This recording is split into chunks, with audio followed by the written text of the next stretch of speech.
Welcome to Farmer Fridays, where I get to interview farmers, agriculturists, and ag organizations across the state of West Virginia. My name is Elizabeth Lynch, and I'm your 2020 Miss Berkeley County. Today, I have the pleasure of interviewing Misty Cook from Spring Valley Farms and Orchards.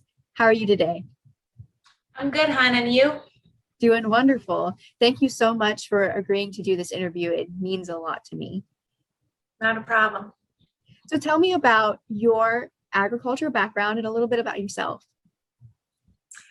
So I was born and raised on a cattle calf operation / horse, and then I met Eli at WVU, and that rolled over to produce farming, which was all new but exciting, and just the kind of girl that never saw myself being indoors. I've always loved being outside, getting my hands dirty. So it's been a good life. I completely feel that.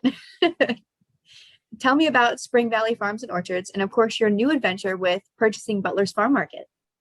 Yes, so Spring Valley Farm and Orchard has always been very busy and not enough hours in the day, but adding Martinsburg on top of it, Berkeley County has been good to us. So it's a whole new level of craziness, and but we're adjusting and we're not complaining whatsoever. But yeah, it's been really exciting, a new crazy exciting busy. Well, it should be. I know this is a really big thing for our community. So Yes. you've been involved in agriculture for your entire life. What do you Yes. think is the most challenging part about agriculture? Probably Mother Nature. From making hay with my dad, we had to work around it. Produce, Mother Nature is probably we need her, but sometimes she is tough. Yes, ma'am. Yes, ma'am. On the flip side of that, what is the most rewarding part? Oh, probably the customers, just loving and appreciating, all of our hard work. Seeing, our whole family, I literally just came in from the packing shed, all 5 of us were over there all day, just stuffing strawberry flats, getting ready for tomorrow's picking. Just knowing that we can all be together is just totally rewarding. But also, mainly the customers, just them, just really taking the time to recognize all the work that goes into it, and just how appreciative they are. Yeah, it is a lot of work. And I know I definitely appreciate what you do for our community and for our agricultural community. So thank you so much. Sure. Now, COVID-19, we've been stuck in this pandemic for 2 years. How has COVID-19 impacted your business and businesses like it?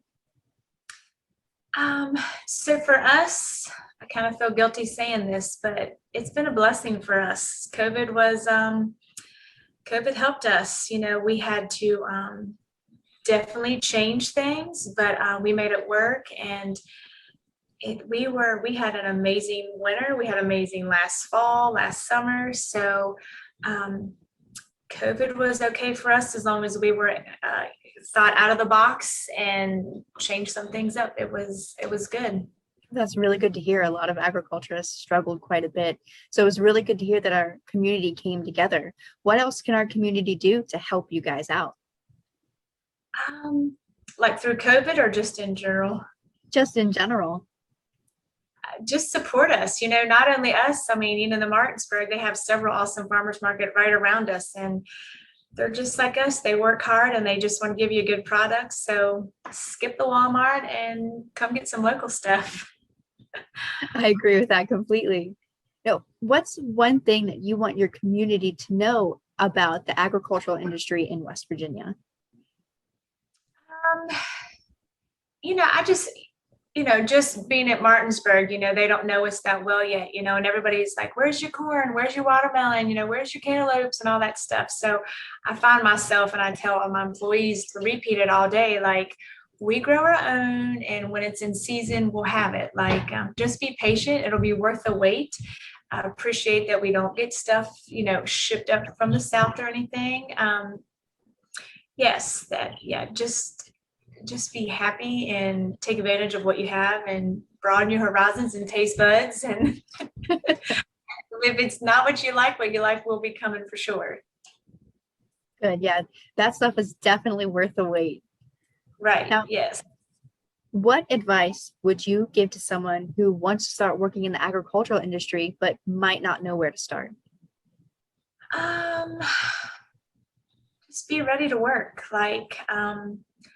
Nothing comes easy with farming, especially, like Mother Nature or, um, yeah, just be ready to work. Like you can't, especially starting off, you can't just tell people what to do. Like you have to go out there and learn it yourself.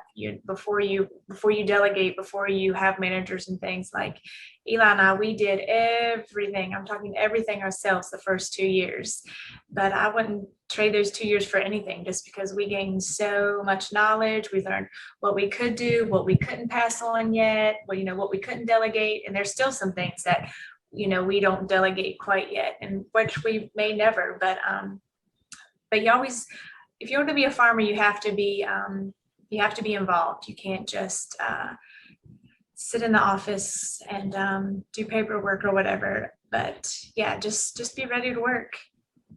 So is there any advice for our future female farmers that you would want to give? Just go for it. I mean, it's all doable.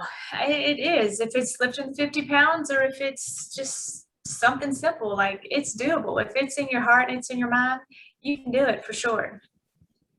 Yes, ma'am. Yes, ma'am. Now, this last question is probably one of my favorite questions. Taking from my favorite speech by Erwin Milton Tiffany, why do you believe in the future of agriculture? Well, I guess because it is my future. It's my past, my present, and it's going to be my future. And thanks to everyone out there that it's been a success so far. So 110% believe in agriculture. Excellent. Thank you so much. And thank you so much for doing this interview with me today. Is there anything else that you want to add about Spring Valley Farms while you have the chance? I think I'm good. Just come out and visit us. Thank you for your time, and thank you for doing this interview with me. Definitely follow Spring Valley Farms on Facebook to follow their journey. And my name is Elizabeth Lynch, and I'm going to be signing off for you today. Thank you. All right, thank you, Elizabeth. Bye. Thank you so much. Bye.